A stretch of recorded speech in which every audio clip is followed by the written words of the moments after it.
కలడంబోధిన్ కలడుగాలి కలడాకాశంబునన్ కుంభినిన్ కలడగ్నిన్ దిశల్ల పగల్ల నిశలన్ కద్యోత చంద్రాత్మలన్ కలడోంకారమునన్ త్రిమూర్తుల త్రిలింగ వ్యక్తులందంటనన్ కలడీశుండు కలండు తండ్రి వెదకంగానీల ఈయాయడన్ ఇందు గలడందు లేడను సందేహము వలదు చక్రి సర్వోపగతుండు ఎందెందు వెతకి చూచిన అందందే గలడు దానవాగ్రణి వింటే.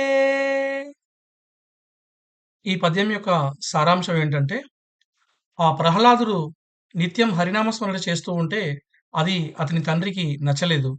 అప్పుడతను ఎక్కడున్నాడురా నీ హరి అని అడిగితే ప్రహ్లాదుడు ఈ విధంగా చెప్పాడనమాట. కలంబోధిన్ కలడు గాలి అంటే అంబోధి అంటే సముద్రము. సముద్రంలో ఉన్నాడు, గాలిలో ఉన్నాడు. కలడ ఆకాశంబునన్ అంటే ఆకాశంలో ఉన్నాడు. కుంభినిన్ అంటే భూమిలో ఉన్నాడు. అగ్నిన్ అంటే నిప్పులో ఉన్నాడు. దిశలన్ అంటే అన్ని దిశల్లో అంటే అష్టదిక్కులుంటాయి కదా మనకి. అష్టదిక్కులలో ఉన్నాడు. పగల్లన్, నిశలన్ అంటే పగలుపూట అంటే మార్నింగ్ టైంలో, డే టైంలో మరియు నిశలన్ అంటే రాత్రి సమయంలో గూడా ఉన్నాడనమాట. ఖద్యోత చంద్రాత్మలన్ అంటే ఆకాశంలో జ్యోతిలాగా ప్రకాశించేటువంటి సూర్యునిలోను మరియు చంద్రునిలోను కూడా ఉన్నాడు భగవంతుడు అని చెప్తున్నాడనమాట. కలడు ఓంకారమునన్ అంటే ఓంకారంలో గూడా ఆ భగవంతుడున్నాడు. త్రిమూర్తుల త్రిలింగ వ్యక్తులందంటనన్ అంటే త్రిమూర్తులు అంటే మనకు తెలుసు కదా! బ్రహ్మ, విష్ణు, మహేశ్వరులు. వాళ్ళ లోపట అదే గాకుండా త్రిలింగ వ్యక్తులందటనన్ అంటే స్త్రీ స్త్రీలలో, పురుషుల్లో, నపుంసకులు గూడా ప్రతి చోట కూడా ఆ భగవంతుడున్నాడు అననమాట.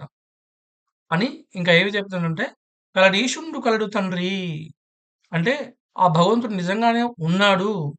తండ్రి వెదకంగానేల ఈయాయిడన్ అక్కడ ఇక్కడ ఎందుకు వెతుకుతున్నావు? సర్వాంతర్యామి అయిన ఆ భగవంతుని కోసము అని ప్రహ్లాదుడు చెప్పాడు. ఇంకా ఏం చెప్తున్నాడంటే, "ఇందు కలడందు లేడని సందేహము వలదు" అంటే ఇందులో అంటే ఇక్కడున్నాడు, అక్కడ లేడు అనే సందేహం నీకు వద్దు. అనే అనుమానం నీకు వద్దు.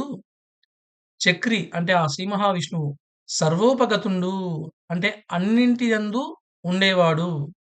ఎందెందు వెతకి చూచినా అంటే నువ్వు ఎక్కడెక్కడ వెతికినా గూడా అందందే కలడు దానవాగ్రణి వింటే అంటే నువ్వు ఎక్కడ వెతికినా గూడా అక్కడ నీకు ఆ శ్రీహరి దర్శనమిస్తాడు. దానవాగ్రణి అంటే ఓ రాక్షసరాజా వింటే అంటే వింటున్నావా నేను చెప్పేది అని ప్రహ్లాదుడు తన తండ్రికి చెప్పడం జరిగింది.